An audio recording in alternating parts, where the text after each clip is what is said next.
अस्सलाम वालेकुम, welcome to my YouTube channel learning with G. आज इस लेक्चर में वर्चुअल यूनिवर्सिटी का कोर्स ENG 503 का टॉपिक नंबर 26 से लेकर 28 तक कवर करने वाले हैं। सो अपडेटेड रहने के लिए चैनल को लाइक करें, सब्सक्राइब करें। Let's begin. टॉपिक नंबर 138 देखें, जो उसका टाइटल है grammar and it's teaching. Basically इसमें बात ये की गई है कि जो ग्रामर है वो एक फंडामेंटल कंपोनेंट है किसी भी लैंग्वेज लर्निंग का, उसके अलावा उसे रिप्रेजेंट करने का, उसके जो सिस्टम और रूल्स हैं। और फर्दर ये कि ये जो टर्म है रूल्स इम्प्लीमेंट करती है किसी भी ग्रामर के स्ट्रक्चर और सेट ऑफ प्रिंसिपल्स के ऊपर। फर्दर ये कि ये अलाउ करती है इंडिविजुअल्स को ताकि वो अंडरस्टैंड कर सके और प्रोड्यूस कर सके किसी भी लैंग्वेज को। और बेसिकली इसमें ये होता है कि जो ग्रामर है वो रिफ्लेक्ट करती है आपके लिंग्विस्टिक कन्वेंशंस को किसी भी पर्टिकुलर एरिया में। अब इसके की पॉइंट्स की अगर बात करें तो फर्स्ट ऑफ ऑल डिस्कस किया गया डेफिनेशन ऑफ ग्रामर। अब इसमें क्या होता है कि ग्रामर को डिफाइन करते हैं कि as the business of taking a language to piece to see how it works, मतलब कि एक लैंग्वेज से वर्ड्स के पीसेस लेना और उनको मतलब कि एक प्रॉपर वे में जो है अरेंज करना ताकि उससे कोई आप मीनिंग डिराइव कर सको। फर्दर ये कि ये एम्फेसाइज करता है उसके एनालिटिकल एस्पेक्ट्स पे जिसमें आप जो लैंग्वेज को अंडरस्टैंड करते हो। सेकंड पे बात की गई nature of grammar. So grammar जो है एक मेंटल सिस्टम है जो कि कंप्राइज होता है आपके रूल्स पे, कैटेगरीज पे, ताकि आप फैसिलिटेट कर सको अपनी फॉर्मेशंस को और इंटरप्रिटेशंस ऑफ वर्ड्स को। फर्दर ये कि इसमें ऐड होते हैं मीनिंग जो कि डायरेक्टली एविडेंट हो सकते हैं आपके इंटरमीडिएट टेक्स्ट के। उसके बाद थर्ड पे इम्पोर्टेंस ऑफ टीचिंग ग्रामर की बात कर रहे हैं। सेंटेंस मशीन आर्ग्यूमेंट, इसमें क्या होता है कि जो ग्रामर है वो इनेबल करती है जनरेशन ऑफ न्यू सेंटेंस को। फर्दर ये कि वो प्रोवाइड करती है लर्नर्स को with the tool of for linguistic creativity को, और क्रिएशन जो कि ओरिजिनल सेंटेंस की आप क्रिएशन करते हैं उसमें भी ग्रामर हेल्प करती है। फर्दर यहाँ पे फाइन टर्निंग आर्ग्यूमेंट की बात की गई है। So fine turning argument is just like के जो ग्रामर है वो एक्ट करती है एज अ करेक्टिव मेजर, मतलब कि वो करेक्ट करती है आपकी जो आपके सेंटेंसेस की अरेंजमेंट है उसको, जैसे कि उसमें एम्बिग्विटीज के अगेंस्ट वो मेजर करती है। उसके अलावा वो अलाउ करती है ग्रेट सबटैलिटी को किसी भी मीनिंग की और प्योरली लेक्सिकल सिस्टम्स को। एडवांस ऑर्गेनाइजर आर्ग्यूमेंट की बात करें तो वो ग्रामर सर्व करती है कि एज एन एडवांस ऑर्गेनाइजर के तौर पर, मतलब वो प्रिपेयर करती है लर्नर्स को किसी एक विजन ऑफ लैंग्वेज के लिए। और उसके अलावा इसकी प्रोग्रेस में भी काफ़ी ज़्यादा उसकी इम्पोर्टेंस है। डिस्क्रीट आइटम आर्ग्यूमेंट्स में ये हेल्प करता है कि वो रिड्यूस करे basically produce complexity of languages को, जिससे आप लर्न करते हो, ऑर्गेनाइज करते हो इनटू मैनेजेबल कैटेगरीज। फर्दर ये कि मोर डाइजेस्टेबल है for both and teachers and students. Role of the argument lastly यहाँ पे डिस्कस किया गया। सो इसमें बेसिकली क्या होता है कि जो ग्रामर है वो एक सिस्टम है लर्नेबल रूल्स का जो कि अलाइन करता है आपकी टीचिंग अप्रोच के साथ, जिससे आप ट्रांसमिशन भी कह सकते हो। और ये ऑफर कर रहा है एक स्ट्रक्चर सिस्टम जो कि सिस्टमेटिकली थॉट भी करता है, मतलब पढ़ाता भी है, टीच भी करता है और टेस्ट भी करता है। टॉपिक नंबर 139 को देखें तो यहाँ पे बात की गई है द डिडक्टिव अप्रोच। बेसिकली ये ग्रामर लर्निंग मेथड की कैरेक्टराइजेशन में से एक है जो कि बेसिकली रूल ड्राइवन प्रोसेसेस में आता है। इस अप्रोच में होता क्या है कि जो टीचर्स हैं वो प्रेजेंट करते हैं ग्रामेटिकल रूल्स अपने स्टूडेंट्स को ताकि वो उसे फॉलो करें, उसके एग्जांपल्स देते हैं ताकि उन्हें क्लैरिफिकेशन हो, और जो उनके स्टूडेंट्स हैं उनको फिर वो इंगेज करते हैं इन रूल्स के साथ ताकि वो स्टडी कर सके, मैनिपुलेट कर सके इस किस्म की एग्जांपल्स को। बेसिकली डिडक्टिव अप्रोच जो है वो टीचर सेंटर अप्रोच है और ये प्रोवाइड करते हैं एक स्ट्रक्चर इंट्रोडक्शन किसी भी कंटेंट के लिए। की पॉइंट्स की बात करें तो यहाँ पे प्रोसेस ऑफ डिडक्टिव अप्रोच की बात की गई है कि जो उसमें बेसिकली स्टार्ट होता है कि प्रेजेंटेशन ऑफ ग्रामेटिकल रूल्स के साथ इसमें एग्जांपल्स प्रोवाइड करते हैं ताकि रूल्स को एक्सप्लेन किया जाए। फिर स्टूडेंट्स प्रैक्टिस करते हैं अप्लाई करने के इन रूल्स को, और उसके बाद ये सूटेबल होता है फॉर द लोअर लर्नर्स, मतलब कि जो भी बिगनर्स होते हैं उनके लिए। सेकंड पे बात की गई है एग्जाम्पल ऑफ डिडक्टिव अप्रोच के बारे में। अब एग्जाम्पल में बेसिकली क्या दिया गया है कि इसमें एक्सप्लेनेशन देते हो, प्रैक्टिसेस करवाते हो आप थर्ड कंडीशनल चीज़ों की, और उसके अलावा इसमें जो स्टूडेंट्स हैं या जो आपके लर्नर्स हैं वो इंट्रोड्यूस करते हैं एक न्यू फॉर्म और एक यूजेस के साथ किसी भी वर्ड के, और इसमें आप गैप फिल करते हैं, एक्सरसाइजेस और प्रिपरेशंस करते हैं अपनी एग्जाम्पल्स की। इसके थ्रू आपकी ग्रामर जो है वो ठीक होना शुरू हो जाती है। उसके बाद बात की गई एडवांटेजेस ऑफ डिडक्टिव अप्रोच के बारे में। अब इसमें क्या होता है, इसमें टाइम सेविंग की बात कर रहे हैं, जैसे लाइक कि एफिशिएंटली इंट्रोड्यूस करवाते हैं और एक्सप्लेन करते हैं रूल्स को, और फर्दर ये अलाउ करते हैं कि वो टाइम प्रैक्टिस हो सके और उसके एप्लीकेशन वगैरह अप्लाई हो सके। सूटेबल होता है ये हाईली मोटिवेटेड स्टूडेंट्स के लिए जो कि प्रिपेयर कर रहे होते हैं अपने एग्जाम्स के पॉइंट ऑफ व्यू से इन सब चीज़ों को। फर्दर ये कि इसमें आप रिस्पेक्ट करते हो अपनी इंटेलिजेंस और मेचोरिटी ऑफ अडल्ट लर्नर्स की, और उसके अलावा इसमें कॉग्निटिव प्रोसेसेस भी यूज होते हैं। उसके बाद बात कर रहे हैं यहाँ पे क्रिटिसिज्म ऑफ डिडक्टिव अप्रोच के बारे में। सो अब यहाँ पे बेसिकली टीचर्स जो है वो ग्रामर में एक आइसोलेटेड मैनर के तौर पर उसे समझाते हैं, और उसके अलावा जो है ये एक टाइटल लिटिल अटेंशन होती है मीनिंग्स की तरफ। फर्दर ये कि ये प्रैक्टिस जो है इसे मैकेनिकल प्रैक्टिस भी कह सकते हैं, जिसकी वजह से इस पर क्रिटिसिज्म दिया गया है बिकॉज टीचर्स जो है वो एक ट्रेडिशनल वे में समझाते हैं बच्चों को, बाजुकत ग्रामर क्लियर नहीं होती। उसके बाद बात करें challenges with the deductive approach. So अब इसमें क्या चैलेंजेस में बेसिकली कि जो आपकी स्टार्टिंग लेसन्स हैं ग्रामर प्रेजेंटेशंस के, वो भी चैलेंजिंग होते हैं सम स्टूडेंट्स के लिए बिकॉज स्ट्रगल को ग्रास्प करना और एक एब्स्ट्रैक्ट कॉन्सेप्ट लेना इट्स नॉट ईजी। और उसके बाद जो टीचर्स हैं वो एक्सप्लेन करते हैं लिमिटेड स्टूडेंट्स को इन्वॉल्वमेंट, उनके जो इंटरेक्शंस हैं, उनकी टेंशन्स हैं, उनके अकॉर्डिंग। एक्सप्लेनेशन में बेसिकली अब क्या होता है कि वो मेमोरेबल तो नहीं हो सकती पर प्रेजेंटेशन फॉर्म में हो सकता है, जिसकी वजह से डेमोन्स्ट्रेशंस का भी इशू आता है। अब फर्दर यहाँ पर टाइप ऑफ रूल्स के बारे में बात कर रहे हैं। तो type of rules in sense के इसमें प्रिस्क्रिप्टिव रूल्स आते हैं, डिस्क्रिप्टिव रूल्स आते हैं, और इसमें पेडागोजिक रूल्स आते हैं। बेसिकली प्रिस्क्रिप्टिव की बात करें तो इसमें आपके गाइड बिहेवियर्स आते हैं, जिसमें आप इंडिकेट करते हो कि किस तरीके से जो चीज़ें हैं वो चल रही हैं। उसके अलावा जो आपकी डिफरेंट किस्म के रूल्स हैं, जिसमें आप टेलर्ड करते हो अपनी टीचिंग पर्पसेस के लिए, या आप रिफ्लेक्ट करते हो समथिंग अनयूजुअल चीज़ों को।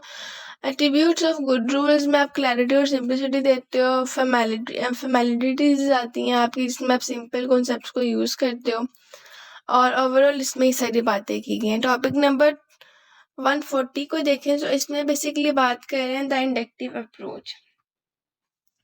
अब यहाँ पे भी बेसिकली यही बात की गई कि जो इंडक्टिव अप्रोच है वो रूल डिस्कवरी है, मतलब वो एक ऐसा मेथड है जो कि एक स्टूडेंट को या एक लर्नर को सेंटर पाथ पर लेके आता है, और इस अप्रोच में जो लर्नर्स हैं वो एग्जांपल्स के साथ सीखना स्टार्ट कर देते हैं। और इसमें जो बेसिकली टास्क ये होता है कि जो लर्नर्स हैं वो डिस्कवर करें रूल्स को through their observation and analysis.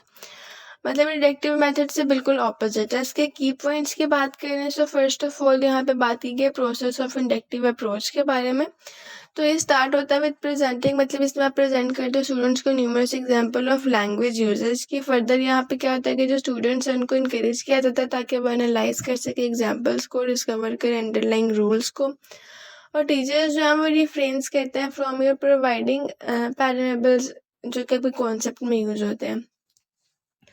Further ये कि स्टूडेंट्स जो है इसमें मतलब पूछा जाता है और एक्सप्लेन किया जाता है ग्रामर्स के रूल को, ताकि उन्हें प्रॉपरली ये सब चीज़ें क्लियर हो।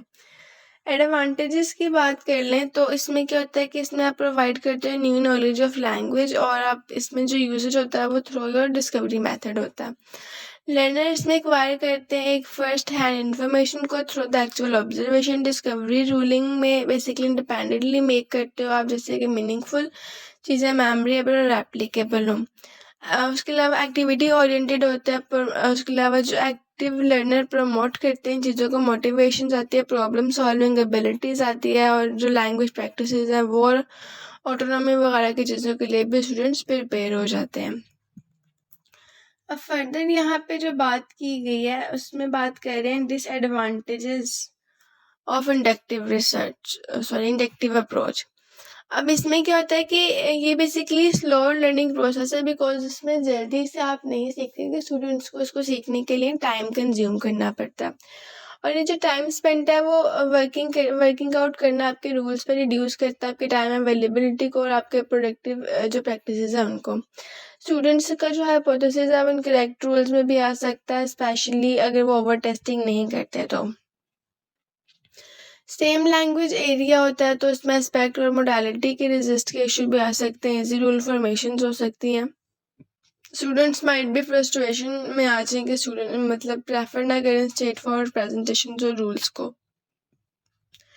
उसके बाद जो टॉपिक नंबर 141 में बात की गई है वो बेसिकली है फंक्शनल नेशनल अप्रोच।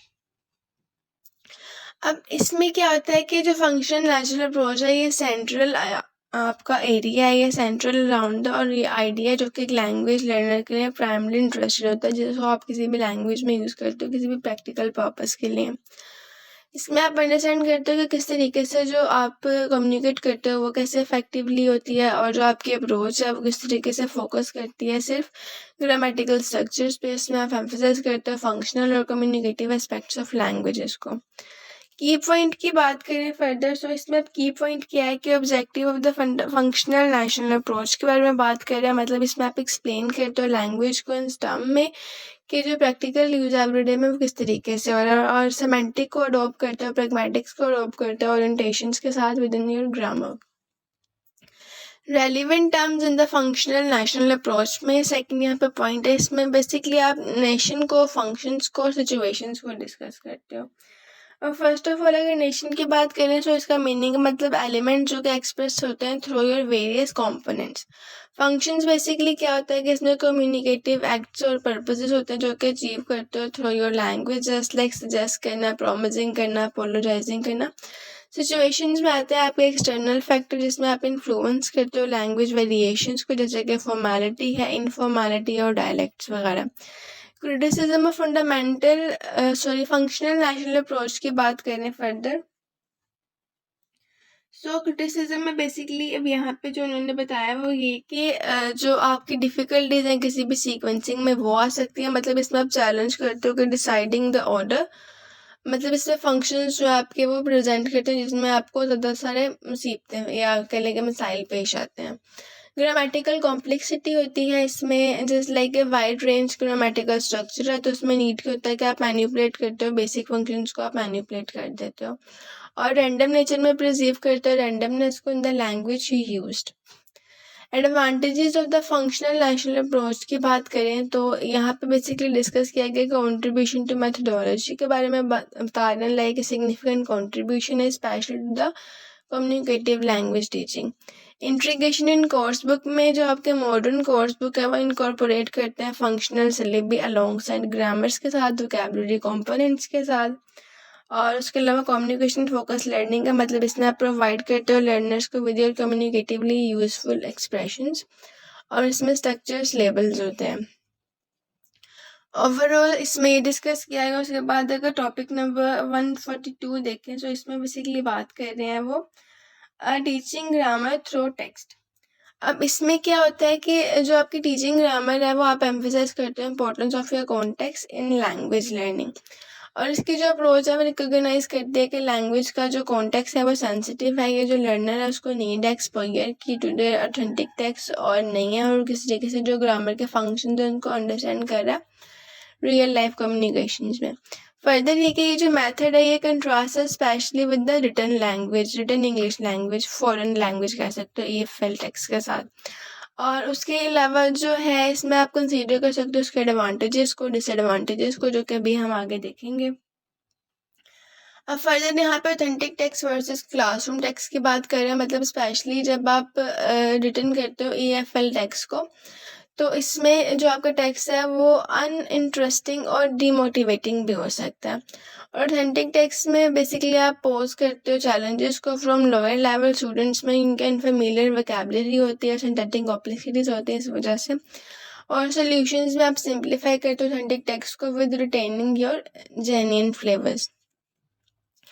इम्प्लीकेशंस और ग्रामर और टीचिंग की बात करें तो ग्रामर में मोस्टली इफेक्टिवली टीच की जाती है और प्रैक्टिस की जाती है आपके कॉन्टेक्स्ट में, बट जो होल टेक्स्ट है वो सर्व करता है कॉन्टेक्स्ट वो teaching grammar. Advantages of teaching grammar through text में ऑथेंटिसिटी आती है, आपके पास कोटेक्चुअल इन्फॉर्मेशन होती है। जस्ट लाइक ऑथेंटिसिटी की बात करें तो इसमें जो आपका टेक्स्ट है वो ऑथेंटिक होता है, जो कि डिमोन्स्ट्रेट करता है कि ग्रामर का जो यूज़ है रियल लाइफ कम्युनिकेशन में वो किस तरीके से यूज़ हो रहा है। कोटेक्चुअल इन्फॉर्मेशन में आप प्रोवाइड करते हो कोटेक्चुअल इन्फॉर्मेशन जो कि इनेबल कर रही है लर्नर्स को ताकि वो डिड्यूस कर सके meaning of unfamiliar grammatical items.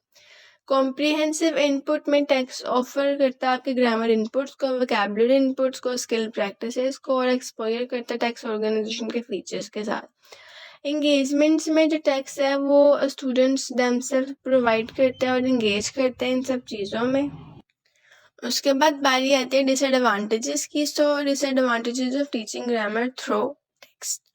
अब इसमें डिफ़िकल्टी ऑफ टेक्स्ट है, मतलब कि जो डिफ़िकल्टी ऑफ ऑथेंटिक टेक्स्ट है वो भी काउंटर प्रोडक्टिव हो सकता है। सिंप्लीफाइड टेक्स्ट मिसलीडिंग हो सकती है, इसमें इंटरेस्ट वेरिएशंस आ सकती हैं और प्रेफरेंसेस फॉर डायरेक्ट रूट्स आ सकते हैं। जैसे लाइक जो स्टूडेंट्स हैं वो प्रेफर करते हैं क्विकर को और मोर डायरेक्ट रूट्स को, ताकि वो इंस्टेड इसका आंसर जल्दी से जल्दी कर सकें with using their text.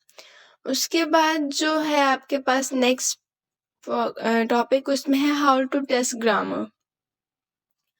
Topic number 143 में डिस्कस किया गया how to test grammar. Basically testing grammar जो है क्रूशियल एस्पेक्ट है किसी भी लैंग्वेज के असेसमेंट में, और जो ग्रामर है वो टेस्ट करती है आपके एवेल्यूएशंस को, लर्नर्स की एबिलिटी को, रिकॉग्नाइज करती है आपके प्रोड्यूस करेक्ट ग्रामेटिकल स्ट्रक्चर्स को, ऑल्दो के they might be directly Maihar और प्रोफेशंस को मैयर करते हैं, यानी ये लैंग्वेज में मीनिंग कन्वे करते हैं या नहीं। मल्टीपल चॉइस टेस्ट्स की बात करें फर्स्ट ऑफ ऑल, तो यहाँ पे आपको प्रेजेंट करते हैं एक स्टेटमेंट और एक question with multiple response options, और लर्नर्स को चूज करना पड़ता है ग्रामेटिकल करेक्ट ऑप्शंस, मतलब ऐसे एमसीक्यूज भी आते हैं। उसके बाद है एक एरर करेक्शन की बात की गई है। जो एरर करेक्शन में क्या होता है कि जो आप रिक्वायर करते हो एक लर्नर को ताकि वो आइडेंटिफाई करे करेक्ट ग्रामेटिकल चीज़ों को, और उसके अलावा जो है इसमें आप क्या करते हो कि जो आपके टेक्स्ट है उसको आप देखते हो, एसेस करते हो नॉलेज ऑफ ग्रामर रूल्स और उसकी एबिलिटी को, ताकि आप उस पर अप्लाई कर सको। थर्ड पे बात करें item to test knowledge of words sentences and orders. अब इसमें क्या होता है कि आप फोकस करते हो करेक्ट अरेंजमेंट ऑफ वर्ड्स पे, सेंटेंसेस पे, एवेल्यूएट करते हो अंडरस्टैंडिंग ऑफ सेंटेंस को, स्ट्रक्चर को और वर्ड ऑर्डर रूल्स को। कॉम्पिटिशन्स में अगर आप देखो तो इसमें इन्वॉल्व होता है आपका कंप्लीट सेंटेंस और पैसेज और क्या फिल करते हो विद योर ब्लैंक्स, और इसमें टेस्ट नॉलेज है वो अप्रोप्रिएट ग्रामेटिकल स्ट्रक्चर प्रोवाइड करती है कंप्लीट टेक्स्ट के साथ। ट्रांसफॉर्मेशन आइटम्स की बात की गई है फर्दर। सो ट्रांसफॉर्मेशन आइटम्स में क्या होता है कि रिक्वायर किया जाता है आपको एक transforming sentence from one form to another form, जैसे कि एक्टिव टू पैसिव वॉइस भी हो सकता है, और इसमें आप असेस करते हो एबिलिटी ताकि आप मैनिपुलेट कर सको grammatical structures. Word challenging elements में इन्वॉल्व होता है चेंजिंग वर्ड फॉर्म, जैसे कि verb tenses, noun verb agreements, और टेस्ट नॉलेज में इसको इन्फ्लेक्शन ऑफ वर्ड यूजेज भी कहते हैं। सेंटेंस कंबाइनिंग एक्सरसाइज पे लास्ट डिस्कस किया गया। सो इसमें क्या होता है कि इसमें लर्नर से या स्टूडेंट से पूछा जाता है कि कंबाइन करो मल्टीपल सेंटेंस को इनटू अ सिंगल और ग्रामेटिकली करेक्ट सेंटेंस बनाओ। इसमें आप वैल्यूएट करते हो सिंटैक्टिक अवेयरनेस को और एबिलिटी, ताकि आप क्रिएट कर सको एक वेल स्ट्रक्चर्ड सेंटेंस। फर्दर अब लेक्चर नंबर 27 की बात करें तो यहाँ पे डिस्कस कर रहे हैं वो टीचिंग ऑफ प्रोनाउंसिएशंस। अब यहाँ पे basically pronunciation the way we pronounce the way we speak a word, so इसके बारे में बात की गई है। सो टॉपिक नंबर 144 में डिस्कस करें teaching and the learning of pronunciations. अब टीचिंग इंग्लिश प्रोनाउंसिएशन बेसिकली एक मल्टीफैक्टेड टास्क है जो कि वैरी करता है अपने ऑब्जेक्टिव्स में डिफरेंट प्रेफरेंसेस लेवल पे, और इसमें इन्वॉल्व होता है कि जो स्टूडेंट्स हैं वो अवेयर हो डिफरेंट साउंड्स है, डिफरेंट उसके फीचर्स है, उसके स्ट्रेस पैटर्न्स है, इनोटेशंस है, ये सब चीज़ें इसमें ऐड होती हैं। अब फर्दर यहाँ पे ऑब्जेक्टिव ऑफ प्रोनाउंसिएशन टीचिंग में क्या होता है कि साउंड अवेयरनेस आनी चाहिए आपको, जस्ट लाइक कि आपको जो स्टूडेंट्स हैं आपको उनको हेल्प करना चाहिए कि वो रिकॉग्नाइज कर सके और प्रोड्यूस कर सके इंडिविजुअल साउंड्स को, और उसमें की जो आर्टिकुलेशन है उसे कंसीडर करें प्लेस ऑफ साउंड्स को जो है उसे कंसीडर किए within the mouth. Stress and intonations में क्या होता है कि जो स्टूडेंट्स हैं वो अवेयर होते हैं गुड स्ट्रेस के साथ, उसके अलावा सेंटेंस स्ट्रेस कैसे पढ़ रहे हैं, इनोटेशन पैटर्न्स कैसे जो कि सिग्निफिकेंटली इम्पैक्ट करते हैं आपकी स्पोकन इंग्लिश को।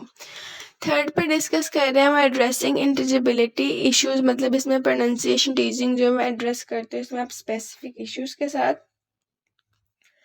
और उसके बाद चैलेंजेस इन टीचिंग प्रोनाउंसिएशन की बात कर लें तो यहाँ पे बेसिकली क्या होता है कि जो आपका टाइम कॉन्सेंट्रेट है उसके बारे में बात की गई, जिस लाइक जो टीचर्स हैं वो फेस करते हैं चैलेंजेस डेडिकेट करने में सफिशिएंट क्लास टाइम, इसमें वो प्रोनाउंसिएशन तरीके से स्टूडेंट को सिखा सकें।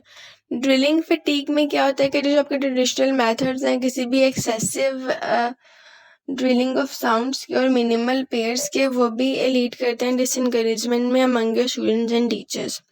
साइकोलॉजिकल फैक्टर्स की अगर यहाँ पे फर्दर बात की जाए तो साइकोलॉजिकल फैक्टर्स में जो आपके स्टूडेंट्स हैं वो अनईजी फील करते हैं जब वो हेयर करते हैं अपने आप को ऐसे साउंड सुनते हैं सेकंड लैंग्वेज के, और स्पीच में जो रिदम है उसको डीपली कनेक्ट नहीं कर पाते with their senses of self and community. Goal of pronunciation teaching में क्या होता है आपके पास कि जो आपके लिसनर्स हैं फ्रेंडली प्रोनाउंसिएशंस में आता है। लाइक जो आपका प्राइमरी गोल है वो ये होता है कि आप हेल्प आउट करो अपने स्टूडेंट्स को ताकि वो डेवलप करें प्रोनाउंसिएशन जो कि इजीली अंडरस्टैंड की जाए बाय अदर्स। और उसके बाद प्रैक्टिकल पर्पसेस की बात की गई है इसमें, और उसके अलावा जो है जस्ट लाइक के जो रिकॉग्नाइज करते हैं प्रैक्टिकल नीड्स को लर्नर्स के जैसे कि प्रोफेशनल्स हैं। और फर्दर ये कि इसमें इन्हांसिंग करना योर फ्यूचर कम्युनिकेशंस, ये भी आपका मेन गोल हो सकता है। ये सब चीज़ें इसमें ऐड की गई हैं। उसके बाद टॉपिक नंबर 145 को देखें तो यहाँ पे बात की गई है the aspects and fundamentals of pronunciation. अब इसमें क्या होता है कि जो फैक्टर्स अफेक्ट करते हैं आपकी प्रोनाउंसिएशन में उसके बारे में डिस्कस किया गया। फर्स्ट ऑफ ऑल जो टीचिंग और लर्नर प्रोनाउंसिएशन उसमें इन्वॉल्व होता है आपके वेरियस फैक्टर्स जो कि सिग्निफिकेंटली आप पे इम्पैक्ट करते हैं, एक लर्नर के एबिलिटी पे इम्पैक्ट करते हैं ताकि वो अचीव कर सके एक नेटिव लाइक प्रोनाउंसिएशन को। मतलब कि वो जैसे उसकी प्रोनाउंसिएशन अभी है जिससे कि वो इस तरीके से बोले कि लगे कि जैसे नेटिव ही बोल रहा है, मतलब एक अमेरिकन या एक जो अफ्रीकन या जो भी आप कह लें कि बंदा है वो उसी के एक्सेंट में ही बात कर रहा है। अब यहाँ पे नेटिव लैंग्वेज के बारे में थोड़ी सी बात की गई है और उसके अलावा एज फैक्टर्स की बात कर रहे हैं। जस्ट लाइक इसमें साउंड की बात की गई है लाइक बेसिक एलिमेंट जो कैटेगराइज करता है इनटू योर वाउल्स और कॉन्सोनेंट्स, और उसके अलावा इसमें परफॉर्म करता है different functions in your syllables.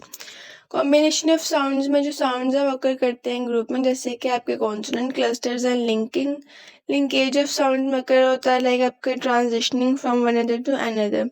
Rhythm में एक प्रॉपर क्वालिटी होती है सिमिलर टू द म्यूजिक, और सिलेबल में ग्रुप करते हुए दिया strong and weak beats. Strong beats typically fall करती हैं आपके नाउन्स, वर्ब, एडजेक्टिव्स और एडवर्ब्स में, बल्कि जो आपकी वीक बीट्स हैं वो आपकी बेसिकली होती हैं प्रीपोजिशंस में, आर्टिकल्स में, प्रोनाउंस में, मतलब ग्रामेटिकल फंक्शन वर्ड्स में होती हैं। इनोटेशंस में इन्वॉल्व करते हो आप change in your pitch during speech, और इसमें rise and fall of voice होता है जो कि कन्वे करता है आपके मैसेजेस को।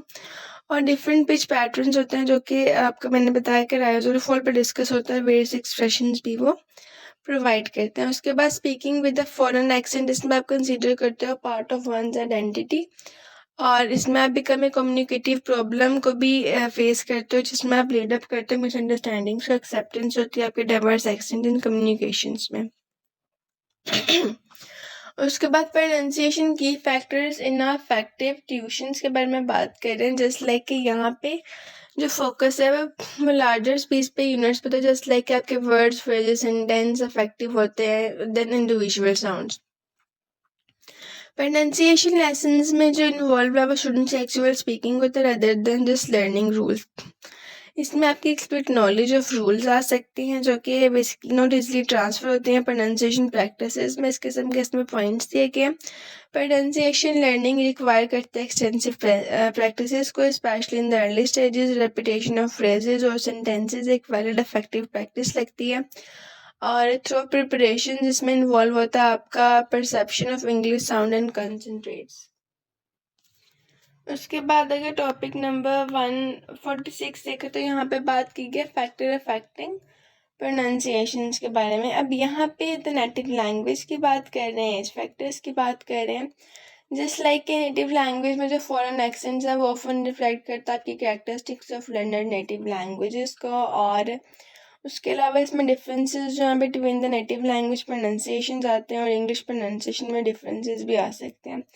एज फैक्टर जस्ट लाइक जो क्रिटिकल पीरियड हाइपोथेसिस है वो सजेस्ट करता है कि जो लर्निंग है लैंग्वेज की बिफोर 7 साल से पहले वो क्रूशियल होती है ताकि आप डेवलप कर सको नेटिव लाइक प्रोनाउंसिएशन। उसके बाद रिसेंट रिसर्च में इंडिकेट किया ऐसे फैक्टर्स जिसमें एनवायरमेंट और मोटिवेशन जो है वो भी इन्फ्लुएंशियल होता है इस सारे प्रोसेस में। थर्ड पे मोटिवेशन एंड एक्सपोजर की बात कर रहे हैं, जैसे कि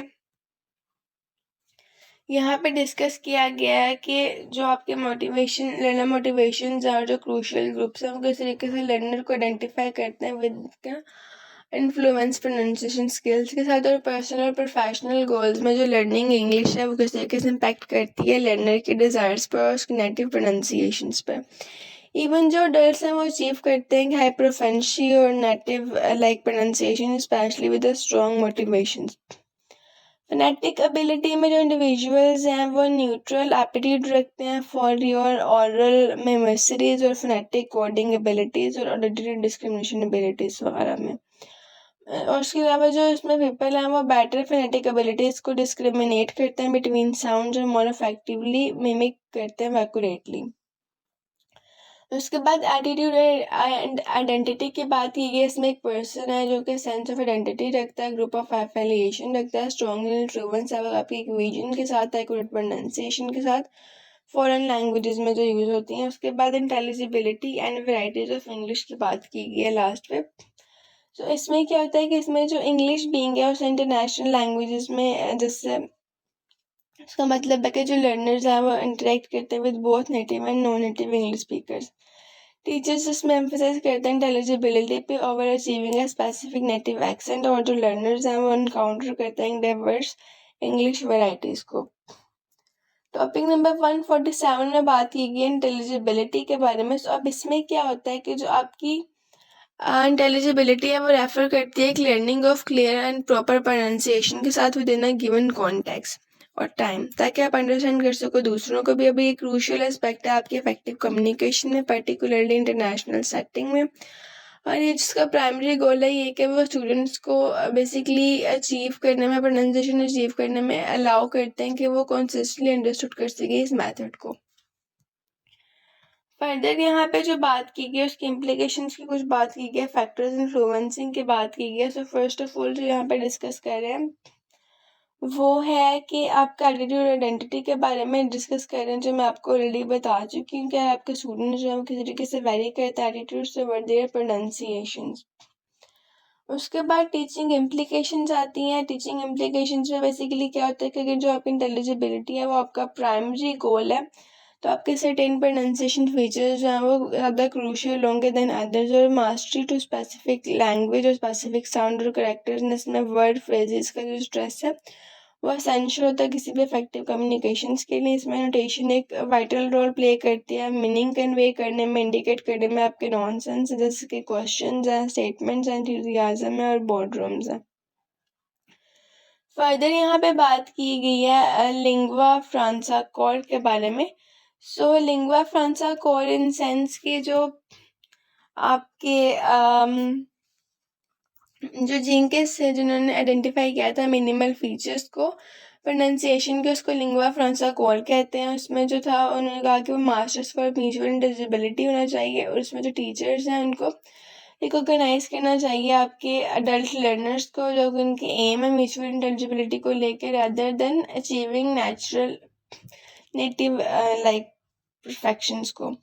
उसके बाद ग्लोबल नेचर ऑफ इंग्लिश के बारे में बात कर रहे हैं। जस्ट लाइक इसमें आप डेप्रिसिएट करते हो आपके ग्लोबल नेचर ऑफ इंग्लिश में क्या है और उसके डाइवर्स एक्सेंट कैसे हैं, और लर्नर्स जो है स्टिल एस्पायर करते हैं अपने साउंड लाइक नेटिव स्पीकर्स को। इसमें एम्फेसाइज किया आपका अचीविंग करने पर इंटेलिजिबिलिटीज अलाउ, जो कि अलाउ करनी है आपको इफेक्टिव कम्युनिकेशंस में एक्नॉलेज करने में आपकी आइडेंटिटी को और गोल्स को फॉर इंडिविजुअल लर्नर्स।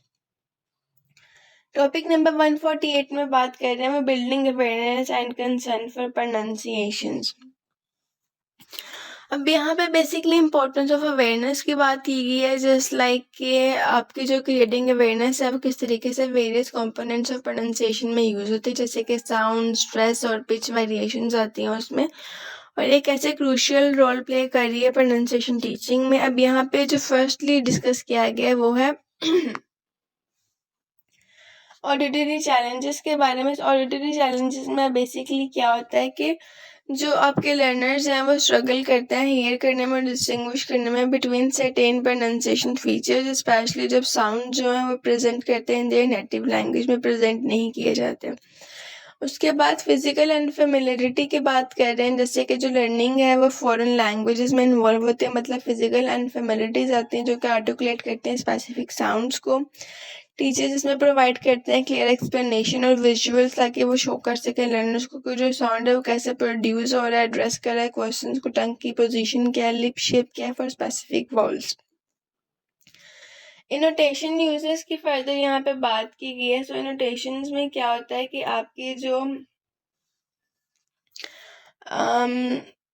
इनोटेशन में जो आपके चैलेंजेस होते हैं for both learner and teachers उनको बारे में बताया गया, जैसे कि डिस्पाइट डिफिकल्टीज जिसमें एसेंशियल होता है कि आप इनकॉर्पोरेट करो इनोटेशन में टीचिंग प्रोसीजर को, जस्ट लाइक इसमें वो क्रूशियल रोल प्ले कर रहा है कन्वे करने में इमोशंस को और मीनिंग के स्पीच को। उसके बाद बात कर रहे हैं रोल ऑफ अ टीचर की। सो इसमें वो हेल्प करता है लर्नर को एज ए हियरर और असिस्ट करता है with your sound productions, provide करता है वो फीडबैक, इस्टेब्लिश प्रायोरिटीज को इस्टेब्लिश करना, और उसके अलावा इसमें डिवाइस करना, एक्टिविटीज को असेस करना, आपके प्रोसेसेस को। अब फर्दर यहाँ पे बात की गई है strategies and activities for teaching pronunciation, topic number 149 में।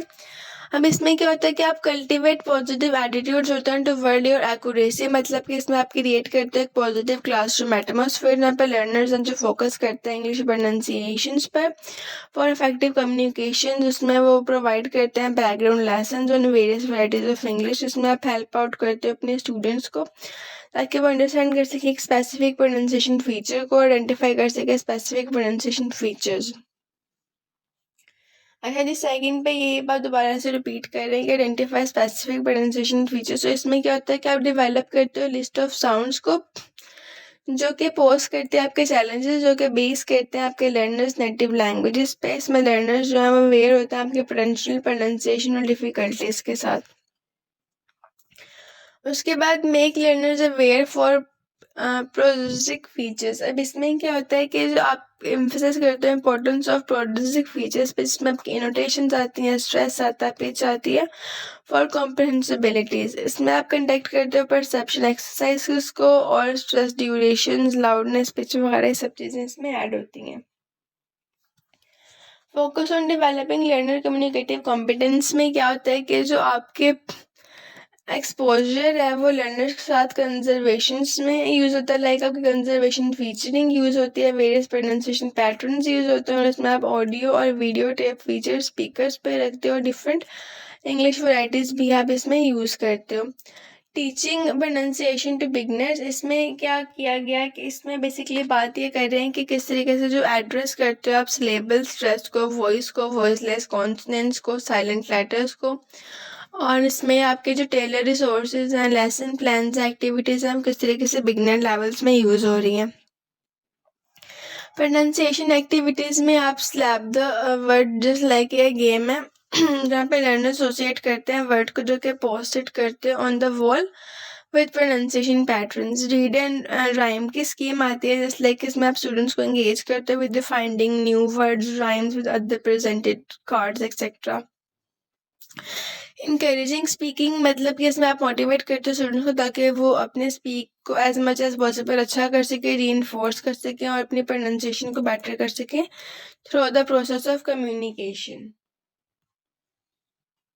टॉपिक नंबर 28 को देख लें, आई मीन लेसन नंबर 28 को। सो यहाँ पे बात की गई टीचिंग ऑफ क्रिएटिविटी राइटिंग के बारे में, और 150 टॉपिक में डिस्कस कर रहे हैं वो introducing creative writing. So creative writing as you know कि खुद से जो आप सेल्फ डिस्कवरी करके लिखते हो, एक ट्रांसफॉर्मेटिव जर्नी है आपकी सेल्फ डिस्कवरी की, उसको आप क्रिएटिव राइटिंग कहते हो। फर्दर ये कि इंकरेज करते हैं इफेक्टिव लर्निंग को, और इसमें इन्वॉल्व होता है एंगेज करना इमेजिनेटिव टास्क को, और उसके अलावा क्राफ्टिंग, पोइट्रीज बनाना, स्टोरीज, प्लेज वगैरह। फर्दर ये कि इसका प्राइमरी गोल ये होता है कि वो एक्सप्रेस करते हैं फीलिंग्स, थॉट्स और इमोशंस को जैसे कि कोई क्राफ्ट और सिग्निफिकेंट गेम है। अब इसमें जो बात की गई है कोर्स ऑन क्रिएटिव राइटिंग, इसमें बेसिकली एक एंटोल फ्रांस जो you become a good writer just you as become a good carpenter by planning down your sentence. उसके बाद पर्पस की बात की गई, जो क्रिएटिव राइटिंग का जो पर्पस है वो डुअल पर्पस है, एक एंटरटेनिंग है, एक एजुकेटिंग है। क्रिएटिव राइटर जो है वो पोजेस करता है एबिलिटी टू कैपिटिव अवोक करना लाफ्टर्स को, टीएस को, और उसके अलावा स्टिमुलेट करना थॉट्स को, टैलेंट को कंसीडर करना, ये सब चीज़ें इसमें आती हैं। की एस्पेक्ट की बात कर ले, इसमें ओरिजिनलिटी आती है, आपकी सेल्फ राइटिंग आती है, एंगेजमेंट आती है, मोटिवेशंस आती हैं, और प्रोडक्ट प्राइड आता है, चैलेंजेस आते हैं, सब चीज़ें इसमें ऐड की जाती हैं। उसके बाद टॉपिक नंबर 155 की बात करें, सॉरी 151, तो यहाँ पे डिस्कस किया गया प्रोसेस ऑफ क्रिएटिंग राइटिंग को, सॉरी क्रिएटिव राइटिंग। इसमें फर्स्ट ऑफ ऑल है प्रिपेयरिंग, जिसमें आपका इनिशियल स्टेज आता है जहाँ पे आप क्रिएट करते हो एक प्रोसेस को, जो कि बिगेन करता है with active reading, imitation, research, plays and reflections को। कॉन्शियस एक्शंस में स्टेज में कॉन्शियस एक्शंस होते हैं जो कि टेक करते हो, आप सेटल करते हो अपने प्रोजेक्ट्स को, डिसाइड करते हो प्रोजेक्ट्स को। रिसर्च में इंक्लूड करते हो आप एक्सप्लोर करना हिस्टोरिकल और फैक्चुअल डाटा को। For fiction and creative non fiction, जो इसमें क्वेश्चंस आते हैं जिसमें आप एड्रेस करते हो फंडामेंटल क्वेश्चंस को, why am I preparing for and how shell I do this. Second पे बात कर रहे हैं प्लानिंग की, ये प्री मेडिटेशंस होते हैं जिसमें आप इनकम्पस करते हो एक्ट ऑफ प्री मेडिटेशंस को, डिसीजन मेकिंग्स को। क्रिएटिव नॉन फिक्शन में टिपिकली बिगेन करते हो विद अ सब्जेक्ट, इन्वॉल्व करते हो रिसर्च को, इंटरव्यूज एंड सर्चेस को। इंक्यूबेशन में ओवरलैप स्टेजेस आते हैं, एवोल्यूशन स्टेजेस आते हैं, उसके अलावा इनकमिंग वेव्स आती हैं। ओवरलैप स्टेजेस मतलब कि इसमें आप ओवरलैप करते हो with your planning and preparations. Evolution stage में इन्वॉल्व करते हो dreams, day dreams and consciousness, random writings. Incoming wave में क्रिएट करते हो आप सब कॉन्शियस वेव्स जो कि इन्फ्लुएंस करते हैं अपकमिंग राइटिंग्स को। उसके बाद आपके पास आता है इंक्यूबेशन सॉरी हमने कर लिया। उसके बाद आता है यहाँ पे पार्ट बिगनिंग का। बिगनिंग में क्या होता है कि इसमें चैलेंजेस आते हैं जिसमें आप एक्नॉलेज करते हो most challenging stage of creative writing. उसके बाद फ्री राइटिंग की बात की गई जिसमें इन्वॉल्व होता है फ्री एसोसिएट सेंटेंस को अनटिल पैटर्न इमर्ज।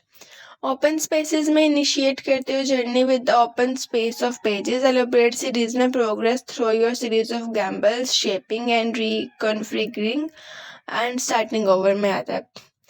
फ्लोविंग की बात में डेली राइटिंग आता है आपका, जैसे कि यहाँ पे क्या गया है कि जो कल्टीवेट करते हो आप हैबिट ऑफ डेली राइटिंग को, जिसमें आप लीड करते हो एक इंजॉयबल एक्सप्लोरेशंस को। स्टडी फ्लो मेंटेन करता है आपका वर्क, स्टडी फ्लो मेंटेन होता है। उसके अलावा इसमें अलाउ करता है क्रिएटिविटीज को, डिस्कवरीज को। स्टेन बैक एडवाइस में राइट करते हो freely and rapidly as possible, और इसमें आप never correct until the whole thing is down. उसके बाद साइलेंस रिजर्वर्स आता है, इसमें ऑर्गेनिक प्रोसेस है, मतलब राइटिंग जो है वो ऑर्गेनिक प्रोसेस है with fluency, slowing to replenish with the reservoir of language and ideas. इसमें रिकवरी टाइम आता है, इसमें टेकिंग ब्रेक्स आते हैं जैसे कि going for a walk, allow times for recovery of eloquence and throw your silence. Break thoughts and finishing line में artist करते हैं ब्रेक थ्रू अकर करते हैं as a result of consistent practices moving toward competition, जिसमें आप leap करते हो in your writing moving toward your finishing line. On title में फर्स्ट इंप्रेशन आता है आपका word to the interior. First impression में टाइटल सर्व करता है as a first impression for leaders. Second पे आप एक्ट करते हो as a window through which readers glimpse up in the interior of the creative work. Topic number 152 में यहाँ पे डिस्कस कर रहे हैं the practice of a fiction. Fiction कहते हैं कि जो रियलिटी बेस्ड ना हो, मतलब कि जैसे आपकी नॉवेल्स होते हैं, जैसे आपकी स्टोरीज होती हैं, हैरी पॉटर टाइप की जो स्टोरीज हैं उसको आप फिक्शन में कंसीडर कर सकते हो। अब इसकी basically literature is a form of pose, specially novel that describe imaginary events और पीपल। एग्जैक्टली फिर से वही बात। उसके बाद क्या कहा गया यहाँ पे कि इसके की एलिमेंट्स क्या है फिक्शन के। कैरेक्टर्स आते हैं, मतलब कि इसमें आपके पीपल भी हो सकते हैं, एनिमल्स की क्रिएचर्स इन द स्टोरी, जो प्रोवाइड करते हैं human element for readers to connect with it. उसके बाद कहते हैं कि जॉन गार्डनर ने कहा था character is the heart and mind of the story. Second पे बात करते हैं प्लॉट की। प्लॉट आपकी पूरी स्टोरी की सेटिंग होती है, जिसमें मतलब कि कहाँ पे लिखी जा रही है, प्राइमरी थ्रेड ऑफ स्टोरी क्या है, उसके अलावा इसमें कैरेक्टर के एक्शंस क्या होंगे, इंसिडेंट्स क्या होंगे, और इसमें जो स्टोरी इटसेल्फ है वो एक सीरीज ऑफ डिवाइस इवेंट्स भी हो सकती है। सीन्स की बात करें तो इसमें आपके perceive beforehand by the writer, मतलब कि जो सीन्स राइटर लिख करते हैं वो होते हैं। लोकेशंस आते हैं जहाँ पे कैरेक्टर्स इंटरेक्ट करते हैं closely with the influence of the story progression. Form and structure में इंटरचेंजेबल टर्म्स आते हैं, इन्फ्लुएंसेस आता है एक दूसरे के साथ। उसके अलावा जो है इसमें लिटरेरी स्ट्रक्चर का फ्रेम्ड सिग्न आता है, डिटरमाइन करना आर्किटेक्चर्स ऑफ एक्शंस को। इश्यूज में प्रॉब्लम के अंदर जो डिराइव करने में स्टोरेज, उसमें कुछ इश्यूज भी आ सकते हैं जैसे कि resolution of problems, add interest आ सकते हैं नैरेटिव्स के, और बिल्ड करना एक आर्सिंग थीम को, मॉरल और मेन को इनटू द स्टोरी। सब चीज़ें इसमें थोड़े से इश्यूज के तौर पे भी आ सकती हैं। उसके बाद नैरेटिव व्यू पॉइंट की बात करें तो इसमें आप कंसर्न होता है कि स्टोरी कौन सुना रहा है, और उसके अलावा जो करेक्टर हैं वो स्टोरी में एब्स्ट्रैक्ट के तौर पर परफॉर्म कर रही है, एनिमस वॉइस आ रही है। नैरेटिव वॉइस की बात करें फर्दर तो यहाँ पे डिस्कस किया है कि नैरेटिव वॉइस के बारे में कि एक यूनिक करेक्टर है जो कि नैरेट करता है distinguish then from other. Action and dialogues आते हैं, लैंग्वेज एंड स्टाइल जॉनर आता है, मतलब कि लैंग्वेज कैसी है, राइटिंग स्टाइल कैसा है, उसका जॉनर कैसा है, मतलब उसका स्टाइल ऑफ चॉइसेस कैसी हैं, आपके स्मॉल वर्ड्स यूज कर रहे हो, चिल्ड्रन वोकैबुलरी यूज कर रहे हो, या आप जार्गन्स वर्ड मतलब हाई वोकैबुलरी यूज कर रहे हो। उसके बाद आता है आपका creative non fiction. Topic number 153, just like जो रियल बेसिस हो, जैसे कि आपके articles, memos, personal essays, newspaper, ये सब चीज़ें इसमें आती हैं। अब यहाँ पे इसकी डेफिनेशन दी गई है कि creative non fiction grows from real and imagine experience, taking reality as its origin and using the mind natural story telling ability. Exactly मतलब कि जो रियल में हो रहा है उसी के बारे में लिखता है, और ये डील करता है रियलिटीज के साथ, ट्रूथफुलनेस के साथ, फोकस करता है ये ऑथर्स की इन्वॉल्वमेंट पर। इसके यूनरास की बात करें तो इसमें जो है आपके पास मेमोज आ सकते हैं, पर्सनल एसेज आ सकते हैं, meditation on ideas, nature writing, travel writing, journal और लेटर्स, कल्चरल कमेंट्री आ सकती है, हाइब्रिड फॉर्म्स आ सकती है, ऑटोबायोग्राफिकल फिक्शंस भी आ सकती हैं। बेसिक स्ट्रक्चर में क्या होता है कि आप इसके फर्स्ट पैराग्राफ में सेटअप करते हो, इसका थीम फॉलो करते हो, मिडिल पैराग्राफ में प्रेजेंट करते हो कंप्लीट आइडियाज को, आर्ग्यूमेंट्स को, डिमोन्स्ट्रेशंस को, फिर लॉजिकल ऑर्डर्स आते हैं, सेंस ऑफ नैरेटिव और sense of building in middle paragraph में आता है। उसके बाद आप इसको कंक्लूड करते हो विद द फाइनल पैराग्राफ जिसमें आप समराइज करते हो विद योर प्रोसीडिंग्स, और फॉलो करते हो एक स्ट्रक्चर ऑफ इंट्रोडक्शन को, बॉडी को और कंक्लूजन को। फर्दर यहाँ पे बात कर रहे हैं स्पीकिंग की, स्पीकिंग विद द रीडर्स। तो इसमें क्या होता है कि ऑफन आप इसमें इन्वॉल्व करते हो स्पीकिंग को on your behalf of importance personal social environmental issues, implement करते हो रिस्पॉन्सिबिलिटीज को ताकि आप एड्रेस कर सको कॉन्टेम्परेरी कंसर्न्स को। डिफर करते हो from your non fiction through literary expression और फाइंडिंग अ टॉपिक, मतलब कि इसमें आप टॉपिक चूज करते हो, उसके बाद एक लिटरेचर ऑफ होप होती है, इसमें आप इनकम्पस करते हैं मेमोरीज को, हिस्ट्रीज को, ऑटोबायोग्राफीज को, और उसके अलावा जो है इसमें आपकी फिल्म आ सकती है, म्यूजिक राइटिंग आ सकती है, जर्नलिज्म आ सकता है, रिलीजन आ सकता है, सब चीज़ें इसमें आप ऐड कर सकते हो। टॉपिक नंबर 154 को देखें तो यहाँ पे बात की गई है राइटिंग पोइट्री के बारे में। करेक्टरिस्टिक्स ऑफ पोइम को डिस्कस कर रहे हैं, जस्ट लाइक कि इसमें आप कंपोज करते हो लाइन्स ऑफ वर्ड जो कि टिपिकली डू नॉट रीच करती हैं far side of the page. Words inherently possess करते हैं एक small amount of music, users level और स्पीच साउंड्स होते हैं। इसमें पोइट्री जो है वो एक नेचुरल आर्ट है और कॉमनली बिलीफ की जाती है, ऑपरेट करती है विद द रिदम और बीट ऑफ लैंग्वेज के साथ। इनसाइड पोइट्री में राइटिंग इन्वॉल्व होते हैं जो कि इंटीमेट करते हैं आपके अंडरस्टैंडिंग ऑफ ईच वर्ड को, स्पेस को, पंचुएशन मार्क्स को, और जो पोइट्स है वो ऑफन राइट करते हैं कैप्चर करते हैं स्मॉल सिमिलरली इनसिग्निफिकेंट मोमेंट्स को और परसेप्शंस को। ऑब्जर्वेशन एंड मेमोरीज में एसेंशियल होता है आपके एलिमेंट्स, जैसे कि आपके पास है जस्ट लाइक के सिमिलर कैरेक्टर्स आ सकते हैं आपकी स्टोरी में, फिक्शंस आ सकते हैं। उसके अलावा जो पोएम है उसका एम बेसिकली होता है कि वो क्रिएट करे एक स्मॉल एंड क्लियर वर्ल्ड को जो कि रिक्रिएट करता है itself by each reading, providing perceptual and temporal clarities वगैरह को। अवेकनिंग लैंग्वेज में आपकी पोइट्री जो वो ब्रिंग करती है लैंग्वेज टू लाइफ को, मूव करते हैं इसमें beyond the मियर meaning of words के साथ। वर्ड कैरी करते हैं मीनिंग्स, हिस्ट्री, एसोसिएशन जो कि आपको कमिंग बैक लाती है through your life choices. Combination और चांसेस में क्रिएट करते हो आप मीटर्स को, राइम्स को, फॉर्म्स को। शेपिंग लैंग्वेज में फॉर्म करते हो द फॉर्म ऑफ स्ट्रक्चर, उसकी पोइम का स्ट्रक्चर क्या है, फॉर्म क्या है, उसके एक्सपेक्टेशंस क्या है from both the writers and the readers, उसकी डिफरेंट फॉर्म सोनेट्स हैं या वो मतलब किस ऑक्टेट में लिखी गई है, हाइकोस में लिखी गई है, किस मतलब फॉर्म में लिखी गई है। और वो क्रिएट करते हैं एक डिस्टिंक्शन, एक्सपेक्टेशंस और एक्सपीरियंस को। फ्री वर्सेस में बात की गई है, मतलब कि आपकी कुछ पोइट्री होते हैं वो फ्री वर्सेस में होती हैं, मतलब कि इसमें फ्रीडम होता है आपके पास लिखने का, आपको कोई प्रॉपर एक पैटर्न फॉलो नहीं करना पड़ता, कोई रिदम फॉलो नहीं करना पड़ता, कोई मीटर फॉलो नहीं करना पड़ता, कोई राइमिंग स्कीम फॉलो नहीं करनी पड़ती। इसमें आप यूटिलाइज करते हो पोएटिक डिवाइसेस को, जिसके इलिट्रेशंस होते हैं, फिगर ऑफ स्पीच होते हैं, इमेजेस होते हैं। Figure of speech just like आपके मेटाफर्स, आपकी सिमिलीज, इस किस्म के जो आपके फिगर ऑफ स्पीचेस हैं वो आप यूज़ करते हो। उसके बाद इसको आप सीन करते हो एज अ डेमोक्रेटिक, जो कि ऑफर करता है freedom of access to the writer, मतलब कि फ्री वर्सेस में आपके पास फ्रीडम होता है कि आप जिस मर्जी वे में इसको लिख लो।